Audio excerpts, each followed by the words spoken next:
Hello students, आज हम history का चैप्टर नेशनलिज्म इंडिया है उसके बारे में पढ़ेंगे।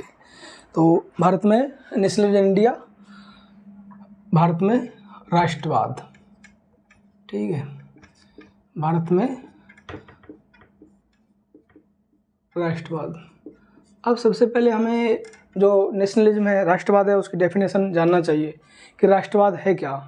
राष्ट्रवाद एक ऐसी विचारधारा है जिसमें उस देश के लोग हैं एक समान संस्कृति, विचारधारा, गौरव, इतिहास उसको साझा करते हैं और एक स्वतंत्र देश बनने की उनमें भावना होती है। यह राष्ट्रवाद की डेफिनेशन है। ठीक, तो डेफिनेशन लिख देते हैं पहले।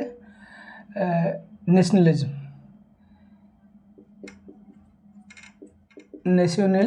Nationalism is a feeling of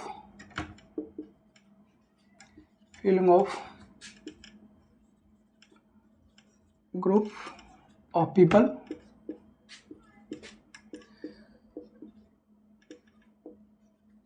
who share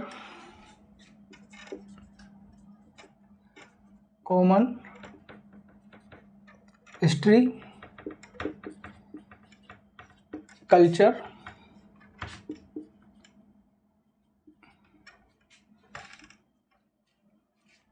tradition,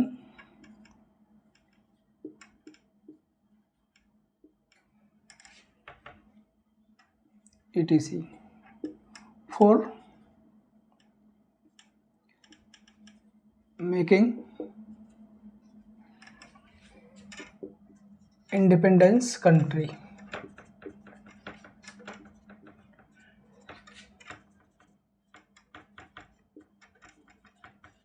ठीक है, तो राष्ट्रवाद क्या है? एक फीलिंग है। उस फीलिंग में जो उस कंट्री के अंदर रहने वाले लोग हैं वो एक कॉमन, ठीक है, एक कॉमन हिस्ट्री होती है उनकी। जैसे इंडिया की बात करें तो इंडिया में जो इंडस वैली सिविलाइजेशन है, वैदिक पीरियड है, और अपना लिटरेचर है, कल्चर है, ट्रेडिशन और अदर थिंग्स हैं। ठीक है, जो इंडिया के ग्रेट वॉरियर्स हैं उनके बारे में पढ़ते हैं या उनसे क्या इंस्पायरेशन लेते हैं, और किसके लिए कि एक देश, अपना एक कंट्री नया इंडिपेंडेंस बन जाए। क्योंकि इंडिया में राष्ट्रवाद कैसे हुआ था, डिफरेंस है दोनों में, यूरोप के राष्ट्रवाद में और इंडिया के नेशनलिज्म में। यूरोप के नेशनलिज्म में वो क्या, लैंग्वेज के बेसिस पे नए नए देश बने। इंडिया में नेशनलिज्म स्टार्ट हुआ था किस लिए? क्योंकि ब्रिटिश एम्पायर है, उसने कैप्चर किया हुआ था, कॉलोनियल कंट्री बना रखा था, उससे आज़ाद करना था। तो इंडिया में और यूरोप के नेशनलिज्म में डिफरेंस है। ठीक, राष्ट्रवाद समझ गए। अब तीन चीज़ें हैं जो इंडिया में नेशनलिज्म है उसकी स्टार्टिंग करते हैं। तीनों चीज़ कॉमन है। First world war,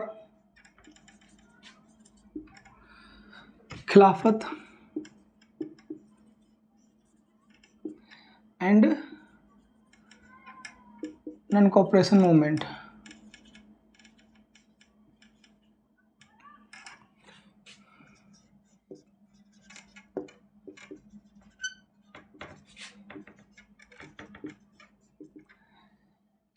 first world war, खिलाफत, नॉन कोऑपरेशन। ठीक है, तो फर्स्ट वर्ल्ड वार है, इसके बारे में समझ लेते हैं पहले ब्रीफ में, इतना ज़्यादा इसमें है नहीं। फर्स्ट वर्ल्ड वार क्या हुआ था 1914 से लेके और 1918 तक। ठीक है, दो गुट बन गए थे वर्ल्ड में। एक है, उधर थे ब्रिटेन,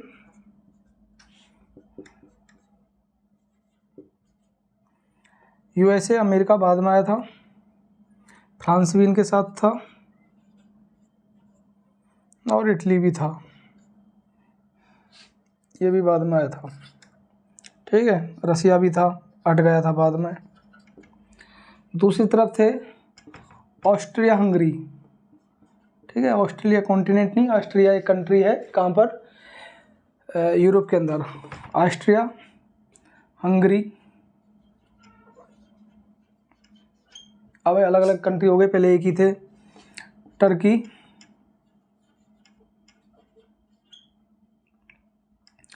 तो ये दो बड़े, और जर्मनी। ठीक,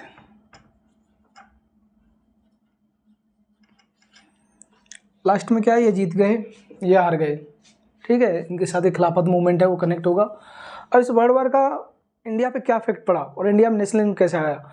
सबसे पहले क्या है, इन्होंने वादा किया था कि इंडिया के जो सोल्जर हैं वो इंडिया में आ जाएंगे तो हम क्या करेंगे, इंडिया को आज़ाद कर देंगे, ठीक है। जीत गए तो इंडिया के बहुत सारे लोग हैं वो क्या है, भर्ती हो के सेना में अंग्रेजों की तरफ से अफ्रीका में और एशिया की कई कंट्रीज हैं, गल्फ अरब देश हैं, उनमें लड़े थे। लेकिन जैसे ही जीत गए अंग्रेजों ने मना कर दिया, ठीक है, वादे से पलट गए। अब वादे से पलट गए तो फिर क्या होने लगा, नेशनलिज्म की फीलिंग, मतलब अंग्रेज हैं उनके खिलाफ नाराजगी है वो जाहिर होने लगी, ठीक है। बड़े बड़े वादे किए थे अंग्रेजों ने, ठीक है। उनको लग रहा था कि यदि एक बार जीत जाएं बाद में तो क्या करेंगे इंडिया वाले, ठीक है, 1857 क्रांति की तरह हरा देंगे। लेकिन इस समय क्या है, वक्त बदल गया था। उस समय 1857 की रिवॉल्यूशन में कौन थे, राजा थे, ठीक है। और इस समय कौन थे, न्यू मिडिल क्लास, पढ़े लिखे एजुकेटेड लोग, लॉयर्स, ये इनका ज़्यादा रोल था। 1918 में, ठीक है, 1918 के बाद इंडिया में क्या है सिचुएशन है, वो पॉलिटिकल सिचुएशन चेंज होने लगी और उसके डिफरेंट रीजन थे। पहला कि जो बंटवार हुआ था उसकी वजह से प्राइस हैं वो डबल हो गई, ठीक है। प्राइस डबल हो गई 1913 से लेके और 1980 के बीच में, जो वर्ल्ड वार स्टार्ट हुआ था और तब से और ख़त्म हुआ, केवल 5 साल के अंदर महंगाई है वो क्या हो गई, दोगुनी हो गई। अब दोगुनी हो गई, कोई सामान है पहले 50 रुपये का आ रहा था तो अब 100 रुपये का आने लग गया, 100 का था 200 का आने लग गया, ठीक है, एग्जाम्पल के लिए। तो महंगाई बहुत ज़्यादा बढ़ गई इंडिया में, लोग परेशान हो गए। रेस्पॉन्सिबिलिटी किसकी थी, जैसे प्रेजेंट टाइम में डेमोक्रेसी में प्राइम मिनिस्टर होता है, चीफ मिनिस्टर होता है, उसकी रेस्पॉन्सिबिलिटी है। तो डेमोक्रेसी में अंग्रेजों का शासन था, अंग्रेजों की जिम्मेदारी हो गई। उसके अलावा दूसरा रीज़न ये बन गया था कि जो क्रॉप्स हैं वो क्या होने लगी, crops, many crops are destroy, सूखा पड़ा, ड्रॉ पड़ा, उस सूखे की वजह से बहुत सारी फसल हैं वो बर्बाद हो गई, ठीक है। क्योंकि अंग्रेज क्या है, खाने की चीज़ें, पहले इंडिया में खाने की चीज़ें जैसे गेहूं चावल ये ज़्यादा उगते थे, लेकिन अंग्रेज़ों ने यहाँ नील की खेती करना स्टार्ट कर दिया, मसाले उगाने लग गए, गन्ने की खेती ज़्यादा करवाते थे, तो खाने वाली चीज़ें होती नहीं थी। टेक्नोलॉजी उस समय थी इतनी नहीं, इतनी ज़्यादा, ट्यूबवेल है वो बाद में इंडिया में स्टार्ट हुई, तो यहाँ बहुत सारी फसल ख़राब हो गई। एक तो महंगाई बढ़ गई और दूसरा रीज़न क्या हो गया, फसल ख़राब हो गई। क्योंकि इंडिया आज भी 60% पॉपुलेशन है वो किस पे है, डिपेंड्स ऑन एग्रीकल्चर। और उस समय तो ज़्यादा थी, 1995 के आसपास पॉपुलेशन पूरी एग्रीकल्चर पे डिपेंड थी। अब वहाँ सूखा पड़ जाए और महंगाई बढ़ जाए, सामान कैसे खरीदेंगे, बहुत ज़्यादा गरीबी बढ़ने लगी, बहुत ज़्यादा हालत है वो ख़राब होने लगी। और तीसरी चीज़ क्या हुई कि फ्लू बीमारी है वो और फैल गई, ठीक, एक तो ये, और तीसरा क्या हुआ, फ्लू स्प्रेडिंग। फ्लू एक बीमारी थी, ठीक है, जैसे आई फ्लू होती हैं ऐसे, जैसे कोरोना वायरस फैला था, तो कोरोना से तो इंडिया में क्या है 1-2 लाख है उनकी डेथ हुई, इतना बड़ा हंगामा होने लग गया था पूरे वर्ल्ड में, पूरा सारे हैं वो लॉकडाउन लगा दिए सारे कंट्रीज़ ने। लेकिन उस समय अंग्रेज़ों के समय 1918 के आसपास फ्लू बीमारी फैली और उससे इंडिया के लोग हैं 120 से 130 लाख पीपल्स वर डेड।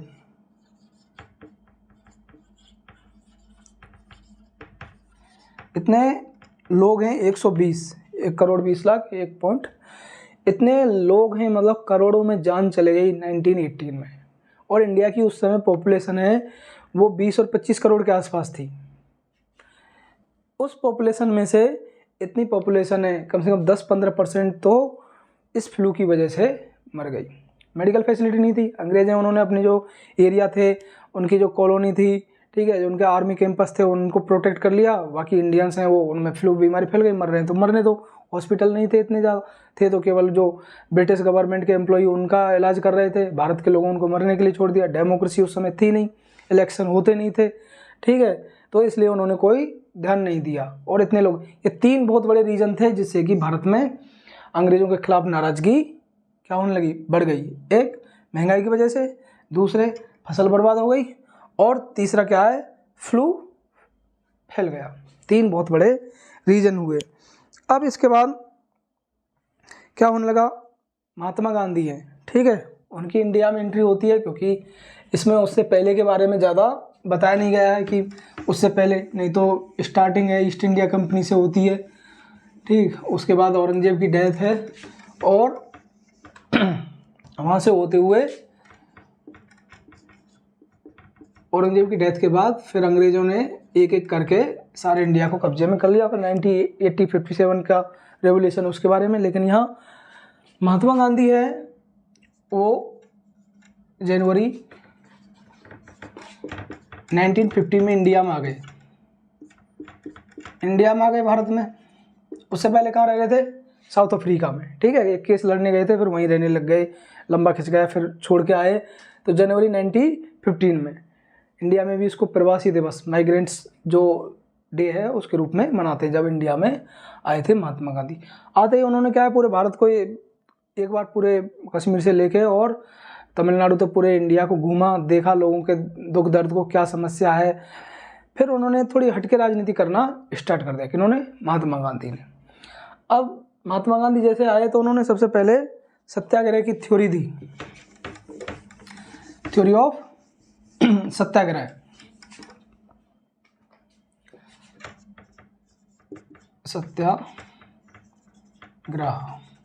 अब हिंदी के वर्ण है सत्याग्रह, ये बना है सत्याग्रह। सत्य रथ हो गया ये, और आग्रह ये हो गया रिक्वेस्ट। इन दोनों वर्ड हैं, उनसे महात्मा गांधी ने थ्योरी दी, उसका नाम था सत्याग्रह। सत्य के लिए आग्रह, मतलब ट्रथ, सच बोलने के लिए क्या करना है?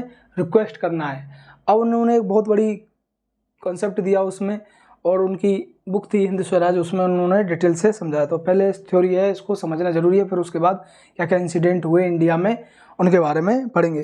तो गांधी जी है, उन्होंने सत्याग्रह की जो थ्योरी दी उसमें बताया कि यदि आपके पर्पज हैं वो ठीक हैं, ठीक है, जो आपके उद्देश्य हैं वो सत्य हैं, ट्रथ हैं, तो आप फिजिकली फोर्स के बिना भी आपका जो एनिमी है, ठीक है, या जो आपका जो अपोनेंट है, या जो आपको शोषण कर रहा है एक्सप्लॉइटर, उसके खिलाफ आप जीत सकते हैं, और उसमें फिजिकली फोर्स की कोई ज़रूरत नहीं है। तो पहला कॉन्सेप्ट था इसमें सत्याग्रह का, if your purpose is truth then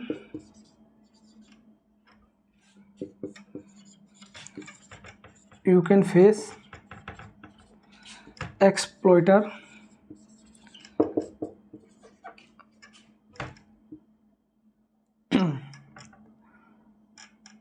without physical force। ये कंसेप्ट था पहला इसी के अंदर, कि यदि आपके जो विचार हैं या उद्देश्य हैं वो सच्चे हैं, तो आपका जो विरोधी है उसके खिलाफ आपको फिजिकल इंसाफ, ठीक है, लड़ाई करने की ज़रूरत नहीं है, मारकाट करने की ज़रूरत नहीं है, आप क्या है जीत जाएंगे। उसके लिए क्या करना है आपको? जो आपका अपोनेंट है, जो आपका शोषण कर रहा है, शोषण करने वाले कौन थे? ब्रिटिश थे। आपको क्या करना है उनका? You should raise their conscious.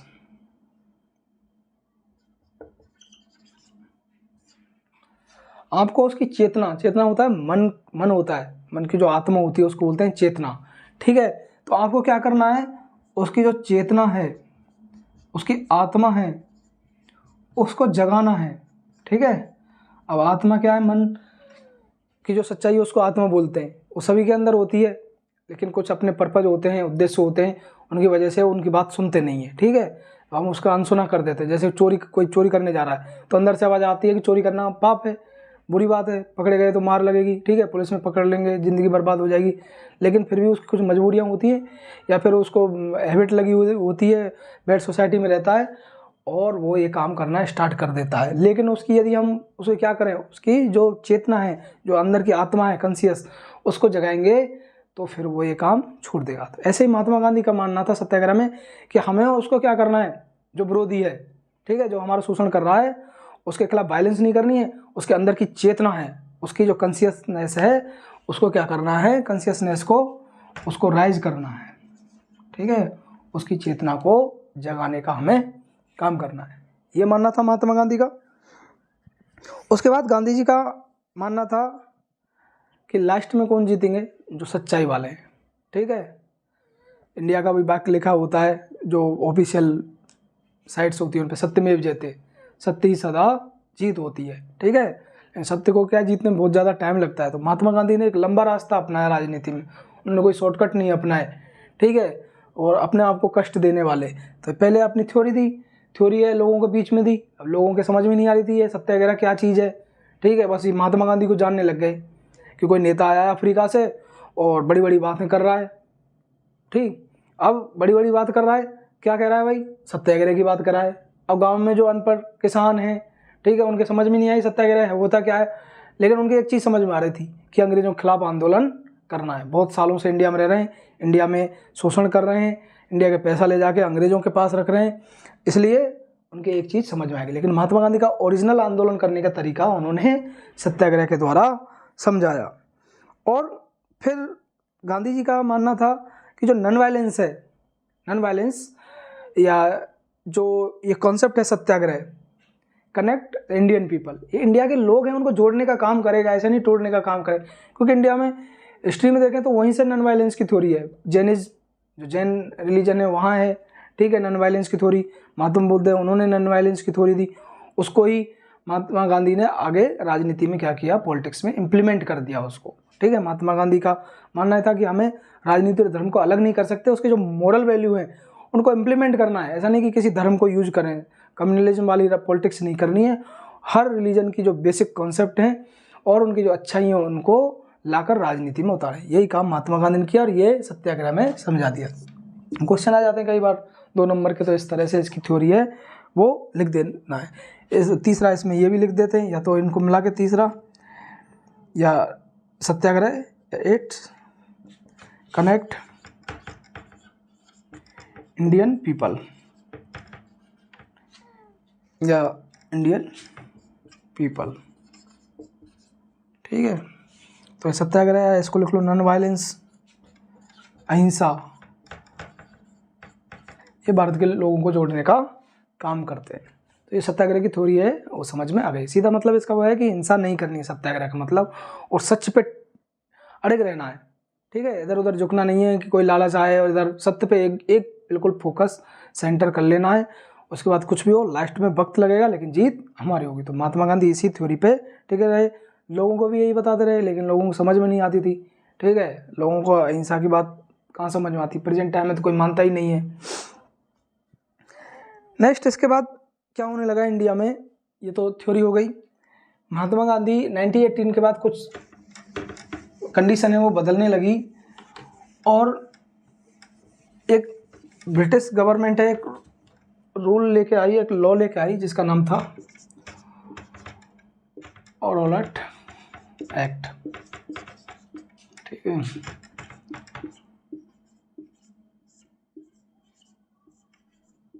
अब ये रॉलेट एक्ट क्या था, इसके अनुसार 2 साल तक 2 ईयर इम्प्रिजनमेंट,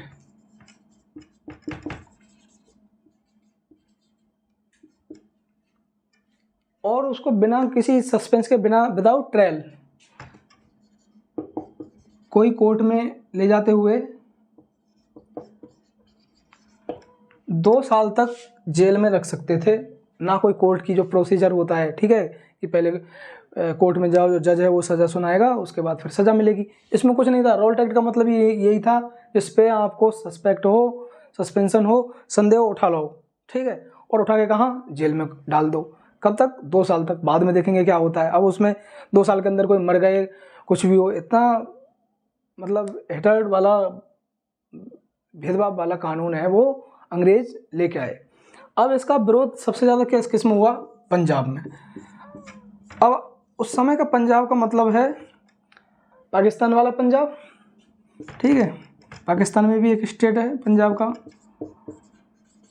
पाकिस्तान 1947 से पहले तो कोई देश ही नहीं था, इंडिया ही था। इंडिया का पंजाब,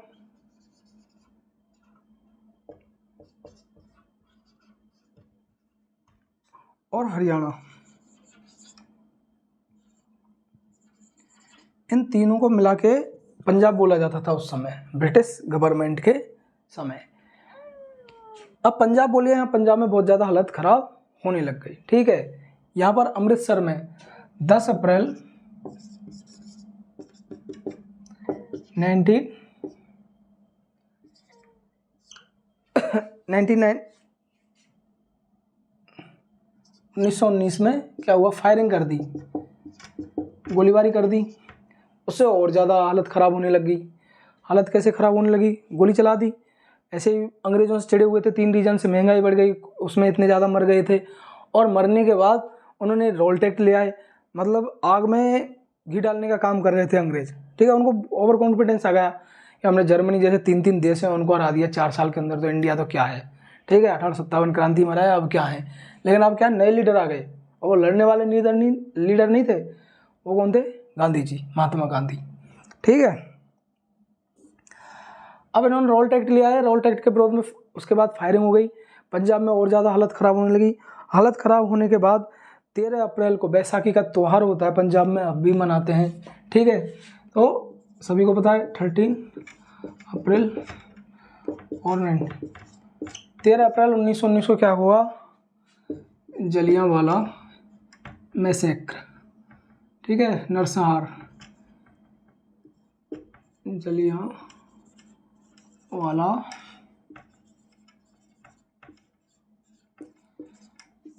मैसेकर हुआ। इसके अंदर क्या हुआ, जलियांवाला जेनोसाइड के अंदर, ठीक है, सभी को पता है। इसमें चारों ओर से शांतिपूर्वक मीटिंग कर रहे थे, और अंग्रेज हैं, जनरल डायर हैं, ठीक है, उसके हाथ में पावर दे दी थी कि यहाँ लॉ एंड ऑर्डर मेंटेन करना है। पुलिस को हटा के आर्मी बुला ली। आर्मी को रेयर सिचुएशन में बुलाते हैं डेमोक्रेसी के अंदर। ठीक है, डेमोक्रेसी में इमरजेंसी लगाते हैं, उस समय ही आर्मी को बुलाते हैं, नहीं तो आर्मी का काम बॉर्डर पे जो सिक्योरिटी करने का काम है। लेकिन अपने देशों के खिलाफ के पीपल है, उनके खिलाफ ही यूज करने लगे, तो सिचुएशन उस देश की बहुत ज़्यादा ख़राब हो गई है। लेकिन ब्रिटिश गवर्नमेंट में क्या है, उन्होंने पुलिस को हटा के और जनरल डायर है उसको हाथ में कमान दे दी। कुछ समय का टाइम दिया कि जिनको निकलना है निकल जाओ, गेट पे खुद खड़े हो गए, कैसे निकल जाओगे। ठीक है, और निकलने के बाद फायरिंग करना स्टार्ट कर दिया। अंग्रेज़ों के अनुसार 200 के आसपास मरे, और कांग्रेस ने जो एक कमीशन, इंक्वायरी कमीशन बैठा है, उसके अनुसार 1000 से ज़्यादा लोग हैं उनकी डेथ हो गई। बहुत बड़ी घटना थी। इसके बाद ही फिर भगत सिंह और वहीं उनमें क्या है, आक्रोश आने लगा। अब यहाँ 13 अप्रैल 1919 को क्या हुआ, जलियांवाला इंसिडेंट हो गया। पंजाब में बहुत ज़्यादा हालत ख़राब होने लगी। मार्शल लॉ लगा दिया। इससे पहले 13 अप्रैल से पहले 10 अप्रैल के बाद यहाँ क्या, मार्शल लॉ। मार्शल लॉ क्या होता है, मार्शल रूल। ठीक है, रूल एक्ट था। मार्शल रूल या मार्शल लॉ के अंदर क्या करते हैं, जो पूरी law and order, law and कानून व्यवस्था, ठीक है, शांति बनाए रखने की जिम्मेदारी पुलिस से हटा के किसको दे दी, आर्मी को दे दी। उस आर्मी के अंडर में यदि कोई लॉ एंड ऑर्डर मेंटेन करने की रिस्पॉन्सिबिलिटी है, ऐसे सिस्टम को बोलते हैं मार्शल लॉ। ठीक है, मार्शल सेना के लिए ही ज़्यादातर यूज किया जाता है। मार्शल लॉ स्टार्ट हो गया। अब इसके बाद 13 अप्रैल से पहले महात्मा गांधी हैं, उनको क्या है, पंजाब जाना चाह रहे थे वो, क्योंकि वहाँ सिचुएशन ख़राब हो रही थी।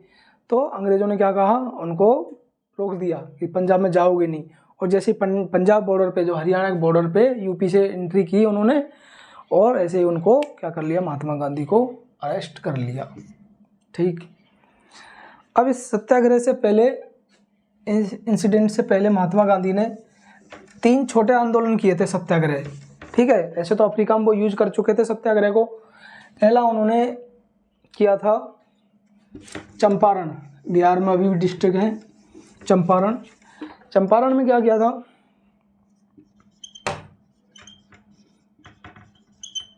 चंपारण में 1917 में 1917 में उन्होंने जो फार्मर हैं, किसान,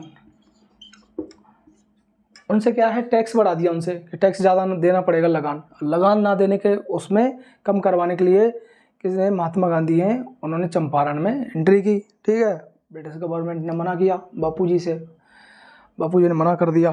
ठीक है, कि तुम में हिम्मत है तो रोक लो, मैं तो आके रहूँगा। फिर उनके हथियार क्या हैं, उनका मेरा कोई हथियार नहीं है, मेरा हथियार केवल सत्याग्रह। अब अंग्रेज हैं ऑफिसर, उनके समझ में नहीं आया what is the concept of satyagraha. उन्होंने कहा हिंद स्वराज पढ़ो पहले, ठीक है, मैंने बुक लिखी है। अब चंपारण है, वहाँ पर ये सक्सेस हो गया और अंग्रेज लास्ट में मान गए। फिर उसके बाद उन्होंने महात्मा गांधी हैं अहमदाबाद में गए 1918 में, 2 मूवमेंट और किए 1918 के अंदर। एक अहमदाबाद में, गुजरात का सबसे बड़ा शहर है, और एक खेड़ा में। खेड़ा में भी किसान हैं, फार्मर्स हैं, उनके फेवर में मूवमेंट किया। यहाँ भी टैक्स है, ठीक है, उसके लिए। और यहाँ उनकी सैलरी बढ़ानी थी। मिल के जो वर्कर्स थे, मिल वर्कर्स, उनके फेवर में महात्मा गांधी ने, ये 3 छोटे आंदोलन थे। कोई भी फायरिंग नहीं हुई, एक भी खून खराबा नहीं हुआ, ना कोई लठियाँ चली, ठीक है, ना किसी ने किसी तरफ से गोली चली, ना पथराव हुआ, बिना खून खराबे हुए महात्मा गांधी ने 3 छोटे आंदोलन है शुरुआत के इंडिया आने के बाद, ये तीनों सक्सेस हुआ। तीनों की तीनों बात मान ली अंग्रेजों ने, ठीक है। मिल का जो मालिक है उसके साथ महात्मा गांधी बैठे, और मिल वर्कर से उनकी सैलरी, उन्होंने कहा महंगाई बहुत ज़्यादा बढ़ गई है, डबल हो गई, क्या करो, बढ़ाओ। तैयार हो गए बढ़ाने के लिए। मिल मजदूर कह रहे थे 50% बढ़ाओ, लेकिन 33 या 30 के आसपास में दोनों में समझौता हो गया। किसान है, नील वाले किसान है, और नील की खेती करते थे, खाने के लिए कुछ नहीं था, उनका टैक्स कहाँ से दें, फसल बर्बाद हो गई। सेम ऐसा ही खेड़ा में हुआ, गुजरात में। तीनों के तीनों महात्मा गांधी के सत्याग्रह वाले आंदोलन सफल हो गए। लेकिन अब क्या है, सिचुएशन बदल रही थी और अब बड़े आंदोलन करने की महात्मा गांधी तैयारी कर रहे थे, ठीक। यहाँ होने के बाद ये जलियांवाला इंसिडेंट है, ये हो गया। इसके बाद और ज़्यादा मार्शल लॉ लगा दिया। मार्शल लॉ लगाने के बाद फिर सिचुएशन ख़राब हुई पूरे पंजाब में, जहाँ थे, ठीक है। अंग्रेज़ों के घरों के आगे रगड़ के चलना पड़ता था, मुर्गा बना के ऐसे निकलना पड़ता था, ठीक। उनके आगे सलाम करके जाना पड़ता था, इस तरह घुटनों के बल बैठा देते थे अंग्रेज हैं। ये बहुत बुरी क्या है, उन्होंने यातनाएं देना, टॉर्चर करना स्टार्ट कर दिया इंडिया के लोगों को। और कई जगह तो फायरिंग, कई जगह तो बम बरसा दिए गए। जो पंजाब का गुजरांवाला, पंजाब में जगह है गुजरांवाला, वहाँ पर तो क्या हुआ, बम्बिंग की गई इसी समय 1990, जो मार्शल लॉ लगाया था इसके समय ये सिचुएशन थी। अब इन्होंने क्या किया, ऐसी सिचुएशन ने, महात्मा गांधी है उनका क्या है, सभी कांग्रेस के या जो फ्रीडम फाइटर थे उनका सभी का दिमाग खराब कर दिया। अब महात्मा गांधी ने सोचा कि अब कोई बड़ा आंदोलन करना पड़ेगा, तभी इन अंग्रेजों को सबक सिखानी पड़ेगी, नहीं तो ये मानने वाले है ही नहीं, अत्याचार पे अत्याचार करते रहेंगे, ठीक है। अब महात्मा गांधी इसके लिए तैयार हो गए। अब उसके बाद क्या होने लगा, पहला हमने फर्स्ट वर्ल्ड वार पढ़ा, दूसरा है खिलाफत।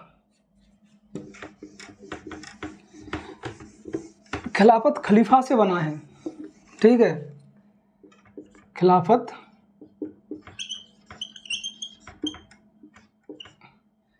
मूवमेंट एक आंदोलन की तरह काम किया इस खिलाफत ने। खिलाफत खलीफा से बना है, ठीक है, खलीफा।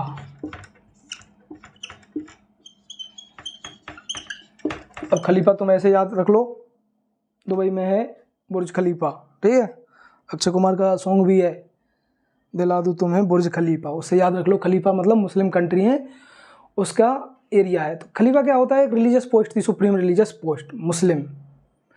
लेकिन सेकंड जो फर्स्ट वर्ल्ड वार ख़त्म हुआ था, टर्की अंग्रेज़ों के खिलाफ लड़ा था। जब हार गया टर्की तो उसके साथ जो ट्रीटी की, तो वहाँ कहा ये खिलाफत है, उसकी बदतमीजी की उन्होंने साथ, ठीक है। उसके साथ जो धार्मिक और पॉलिटिकल जो पोस्ट थी उनको उन्होंने बराबरी का अधिकार नहीं दिया। उन्होंने कहा तुम हारे हुए हो, ठीक है, हारे हुए से हम बराबर लेवल पे बात नहीं करते। इससे क्या हुआ इंडिया में, क्योंकि इंडिया का मतलब था उस समय प्रेजेंट टाइम का पाकिस्तान, बांग्लादेश और इंडिया, इन तीनों पूरे एरिया को मिला के इंडिया बनता था। काफ़ी ज़्यादा मुस्लिम रहते थे यहाँ इंडिया में। अब यहाँ के जो मुस्लिम पीपल हैं वो बहुत ज़्यादा नाराज़ हो गए कि हमारे मतलब इतने बड़े जो धार्मिक व्यक्ति हैं उनके साथ तुम अपमान कर रहे हो। अब मुस्लिम हैं वो भी क्या है, उन्होंने आंदोलन चला दिया। उस आंदोलन का नाम था खिलाफत मूवमेंट, और इसकी लीडरशिप है, खिलाफत मूवमेंट, इसकी लीडरशिप कर रहे थे मोहम्मद अली और शौकत अली। मोहम्मद अली और शौकत अली, इन दोनों को अली ब्रदर्स बोलते हैं, ठीक है, अली बंधु हैं। इन्होंने आंदोलन करना स्टार्ट कर दिया। अब महात्मा गांधी दूर से देख रहे थे, ठीक है, दिमाग लगा रहे थे कैसे लोग हैं उनको ज़्यादा से ज़्यादा इकट्ठे करें और कैसे, क्योंकि सभी धर्म के लोग हैं, सभी को एक साथ रखना है। अब महात्मा गांधी इनके बीच में आ गए, इनसे दोस्ती कर ली और इनके साथ साथ जहाँ जहाँ ये जा रहे थे इनके साथ महात्मा गांधी भी चल दिए और इनकी जो रैली है, मीटिंग है, उनमें पार्टिसिपेट करके मुस्लिम जो जनता है उसको भी एक बड़ा आंदोलन अंग्रेज़ों के खिलाफ लड़ने के लिए तैयार कर रहे थे। ये स्टार्ट हो गया कि उन्होंने, महात्मा गांधी ने, तो मुस्लिम जनता है उसका भी ध्यान अपनी तरफ क्या कर लिया, अट्रैक्ट कर लिया। अब इस समय 1920 तक आते आते शुरू में महात्मा गांधी को सारे लोग जान गए, ठीक है, कि एक नया यंग लीडर आया है, अफ्रीका से रहने वाला तो इंडिया का ही है, लेकिन बहुत बड़ी बड़ी बातें करता है, ठीक। और 3 छोटे आंदोलन भी किए। अब देखते हैं आगे क्या, अंग्रेज़ों से लड़ने की बात कह रहा है कि एक बड़ा आंदोलन करना है। अब बड़ा आंदोलन कैसे होगा ये समय बताएगा। इसके लिए इन्होंने एक खिलाफत मूवमेंट है, ये भी हो गया। अब आते हैं नॉन कोऑपरेशन मूवमेंट, ठीक है। थर्ड स्टेज इस खिलाफत से आगे इन्होंने क्या किया, महात्मा गांधी ने कहा एक आंदोलन करना है, किसके खिलाफ, अंग्रेज़ों के खिलाफ, नॉन कोऑपरेशन।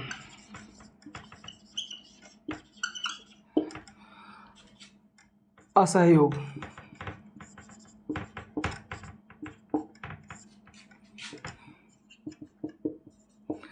असहयोग आंदोलन करना है।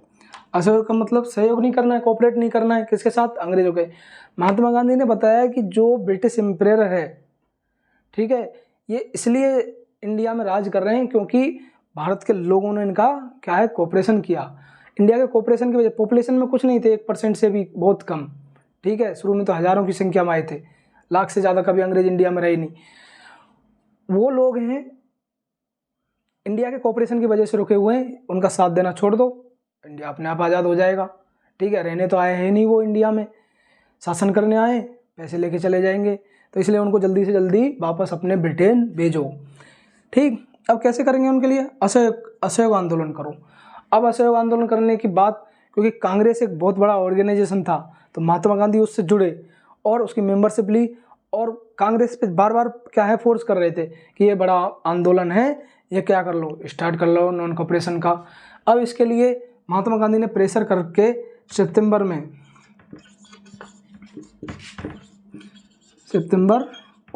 1920 में एक स्पेशल मीटिंग बुलाई इन्होंने, सेशन कांग्रेस का, और इस सेशन के अंदर उस अधिवेशन में ये पास करवा दिया कि गांधी जी की लीडरशिप में, महात्मा गांधी की लीडरशिप में क्या होगा, आंदोलन होगा, और उस आंदोलन का क्या नाम होगा, नॉन कोऑपरेशन, असहयोग करना है।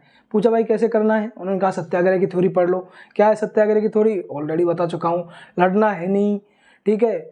लोगों ने कहा क्या करें, हथियार ले आएँ, अपने डंडे ले आएँ, लाठी ले आएँ, कुल्हाड़ी ले आएँ, ठीक है, तलवार ले आएँ, जो कुछ बचे हुए खानदानी पुराने, उनसे अंग्रेज़ों को गर्दन उड़ा देंगे। महात्मा गांधी ने कहा बिल्कुल ऐसी गलती करनी नहीं है, 1857 में बहुत ताकत आजमा ली हमने, किसी को नहीं छोड़ा उन्होंने, ऐसे काम करने नहीं है, अब की बार क्या करना है, हमें दिमाग से मारना है, किनको, ब्रिटिश गवर्नमेंट को। तो उसके लिए ये बिल पास कर ले। बहुत ज़्यादा खींचतान हुई क्योंकि गांधी जी यंग लीडर थे उस समय 1920 में, और पुराने उनको जो सीनियर लीडर हैं, अब सीनियर लीडर हैं, उनको कोई नया नेता एंट्री करे और आगे बढ़ता जाए तो कौन एक्सेप्ट करेगा। तो महात्मा गांधी के टाल रहे थे उसकी बातों को, नहीं ऐसा नहीं होगा। लेकिन उसके बाद फिर दोबारा महात्मा गांधी ने कहा, तो दिसंबर में क्या है, कांग्रेस के रेगुलर सेशन होते हैं, दिसंबर में ये सेशन हुआ था कलकत्ता में, उस समय इसको कैलकटा बोलते थे, ठीक है, आज कोलकाता बोलते हैं, कलकत्ता पड़ा बीच में नाम, कैलकटा जो सेशन था उसमें अधिवेशन कांग्रेस का।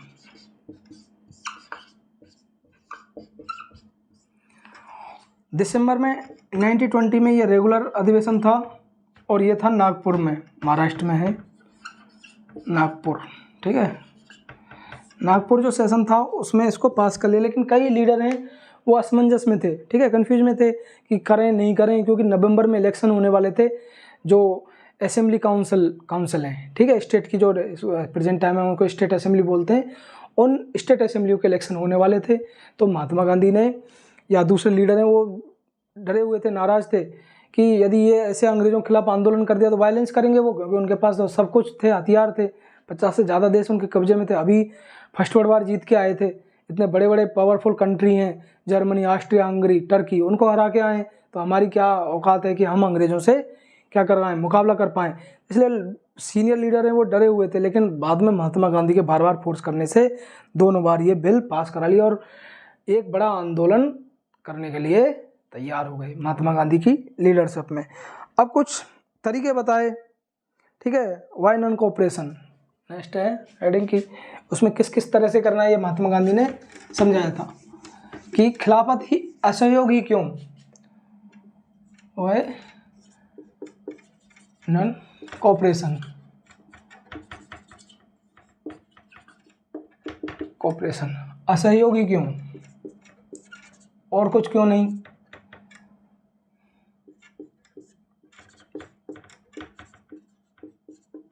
तो ये असहयोगी क्यों है, इसका जवाब महात्मा गांधी ने बताया कि हमें किस किस तरह से करना है। उन्होंने हिंद स्वराज में 99 में एक बुक लिखी थी, उसमें बताया था कि जो ब्रिटिश एम्पायर है build on the cooperation of Indian people, यदि हम कोऑपरेशन हो उस पर उसकी जो नींव है भारत के लोगों की जो सहायता करते हैं, ठीक है। ऐसा नहीं कि सारे लोग महात्मा गांधी के साथ थे इंडिया में, जो इंडिया के जो राजा थे, हैदराबाद के निज़ाम हैं, और भी कई लोग थे, वो अंग्रेज़ों के साथ हमेशा तैयार रहते थे, ठीक है। केवल कुछ लोग हैं जो क्रांतिकारी हैं वही अंग्रेज़ों के खिलाफ चलते थे। महात्मा गांधी शांतिपूर्वक आंदोलन करते थे, भगत सिंह जैसे सीधे डायरेक्ट एक्शन में आ जाते थे। दोनों ही देशभक्त थे, दोनों की देशभक्ति में कोई शक नहीं है। अब इसके बाद क्या हुआ, महात्मा गांधी ने बताया कि किस तरह से आंदोलन करना है। तो सबसे पहले बताया गांधी जी ने, बापू जी ने, कि जो टाइटल है, ठीक है, जो उपाधि ले रखी, खुद महात्मा गांधी को उपाधि दे रखी थी उन्होंने, ठीक है, वो जो टाइटल है वो वापस कर देने, ठीक है। किसी को केसर हिंद की टाइटल दे रखी थी, किसी को सर की टाइटल दे रखी थी। जैसे रविन्द्रनाथ टैगोर लिटरेचर लिखते थे तो उनको सर की टाइटल दे रखा था, महात्मा गांधी को केसर हिंद, क्योंकि वो अंग्रेज फर्स्ट वर्ल्ड वॉर में सैनिक है, उनको कहते थे कि अंग्रेजों की तरफ से लड़ो फिर आज़ाद कर देंगे हमें, तो उनको केसर हिंद के टाइटल दे रखा था। ऐसे जो बापू जी हैं, ठीक है, बापू जी, बाबा गांधी जी, महात्मा गांधी एक ही बात है। तो बाबा ने क्या कहा कि तुम्हें ये टाइटल है ये वापस कर दो। सबसे पहले मैं कर रहा हूँ, फिर रविन्द्रनाथ टैगोर, उस समय फ़ोन तो थे नहीं, अखबार है उनसे पता लगता था। तो गांधी जी हैं, उन्होंने, रविन्द्रनाथ टैगोर हैं, उन्होंने भी, और बहुत सारे हैं, ठीक है, जवाहरलाल नेहरू हैं, सभी ने टाइटल है वो वापस कर दिए, जो टाइटल मिले हुए थे। और जो अंग्रेज़ों के स्वामी भक्त थे वो उनके साथ रहे, वो तो अंग्रेज़ों के साथ तैयार रहते थे, ठीक है, डंडे लेके कि बताओ कौन आंदोलन कर रहा है, अभी सुधार है हम। अब इसके बाद दूसरा था रिटर्न, पहला रिटर्न द टाइटल, ठीक, कि उपाधि है उनको क्या करना है, वापस कर देना है। रिटर्न द टाइटल, टाइटल है उनको क्या कर देना है, वापस कर देना है, जो उपाधि मिली है। दूसरा क्या करना है, तो मैं विरोध करना है, बायकॉट करना है, ठीक है। बायकॉट क्या होता है, बहिष्कार करना, बहिष्कार। बहिष्कार मतलब ये चीज़ हमारे पास आनी नहीं चाहिए, ठीक है, हमें ये लेनी नहीं है। बायकॉट करना है किस चीज़ का, foreign cloth, boycott of court, court में मत जाओ, अंग्रेज़ों के स्कूल हैं वहाँ मत जाओ, फिर पढ़ेंगे क्या, अपनी पाठशाला खोलो खुद, ठीक। और फॉरेन थिंग्स, विदेशी कपड़े।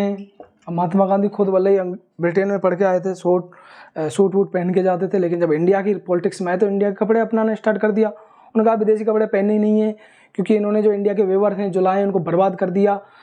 धोती पहनो, कुर्ता पहनो, लेडीज हैं वो क्या है, साड़ी पहने, वेस्टर्न कल्चर वाले कपड़े बिल्कुल मत पहनो, और जो मशीनों से बने हुए हैं वो तो पहनने ही नहीं है, ठीक है। खुद अपना चरखा चलाओ और अपने कपड़े खुद बनो। इसलिए महात्मा गांधी इतने बड़े लीडर होके भी चरखा चलाना स्टार्ट कर दिया, जब फ्री टाइम रहते थे चरखा चलाए, कपड़े बुनना स्टार्ट, ठीक है। सारे लोगों ने उनसे भी यही कहा कि यही काम करते रहो।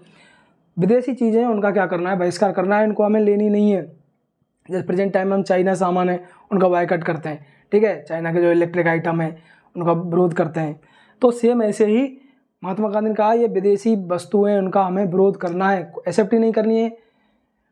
और थर्ड चीज़ है, गांधी जी ने कहा यदि उसके बाद भी अंग्रेज हैं वो नहीं माने और हमें क्या करें, ज़्यादा से ज़्यादा परेशान करें, क्योंकि गांधी जी को पता था कि इनको तो नॉन वायलेंस की थ्योरी समझ में आएगी नहीं अंग्रेज़ों को, जो फर्स्ट वर्ल्ड वॉर में लड़ लिए 4 साल, ठीक। 1857 क्रांति कर ली, इंडिया को ज़बरदस्ती एक एक स्टेट को लड़के कब्जे में ले लिया।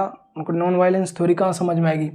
यदि वो सप्रेस करें, इंडिया के लोगों को ज़्यादा परेशान करें, गोलीबारी करें, वायलेंस ज़्यादा करें, तो मास लेवल पे, बड़े लेवल पे क्या करें, सिविल डिसोबीडिएंट मूवमेंट स्टार्ट करें। सिविल डिसोबीडिएंट मूवमेंट एक अलग ही एक मूवमेंट था जो 1930 में स्टार्ट किया था महात्मा गांधी ने, उसको हम आगे पढ़ेंगे।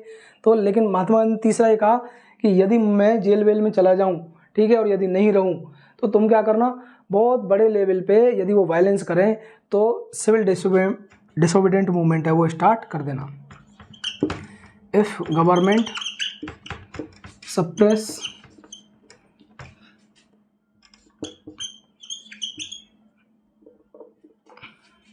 सप्रेस द मूवमेंट, देन क्या करना है, देन सिविल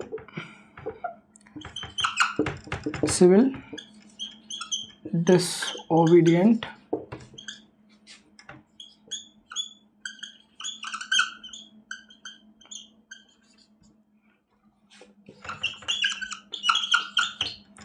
would be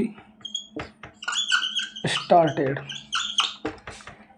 यदि वो हिंसा करते हैं, वायलेंस करते हैं, तो सिविल डिसोबीडिएंट मूवमेंट है वो स्टार्ट किया जाएगा। यदि नहीं करते हैं तो हम अपनी जो सत्याग्रह की थ्योरी है उसको आगे बढ़ाते रहेंगे। तो लोगों में बाबा है गांधी जी, उन्होंने क्या किया, बड़े लेवल पर, ठीक है, लोगों में एक चेतना जागृत की, एक नया जोश भर दिया। जो अंग्रेजों से डरे रहते थे, उन्होंने कहा लड़ाई की जरूरत ही नहीं है, ठीक है, हथियार चलाना ही नहीं है तुम्हें, डंडे देते हैं तो एक डंडा और खा लेना, लेकिन क्या करना, उनको उनका विरोध जरूर करना है। ऐसा नहीं कि उनके आगे पैर पकड़ ले उनके कि मुझे मत मारो, ठीक है, तुम्हें 100 साल क्या तुम 200 साल इंडिया में रह लो, या अंग्रेजों की तरह चापलूसी मत करो उनकी तरफ मिलके। महात्मा गांधी का विरोध करना है, लेकिन विरोध ऐसा नहीं वायलेंस के द्वारा, सत्याग्रह थ्योरी के द्वारा, नॉन वायलेंस के द्वारा। और महात्मा गांधी ने कहा कि यदि 1 साल भी यदि पूरी भारत की जनता मिलके और सत्याग्रह पे आ गई तो ब्रिटिश गवर्नमेंट है वो पूरी चले जाएगा। महात्मा गांधी जहाँ जहाँ रैली में जाते थे भाषण देते कि आज़ाद करा दूंगा, लोगों को लगता था कि ये तो बहुत बढ़िया नेता हैं, इससे पहले तो कोई ऐसा नेता आया ही नहीं जो आज़ाद कराए, तो इसलिए सारे लोग महात्मा गांधी के आंदोलन से जुड़ते रहे। आगे के जो टॉपिक हैं उनको नेक्स्ट क्लास है उसमें पढ़ेंगे।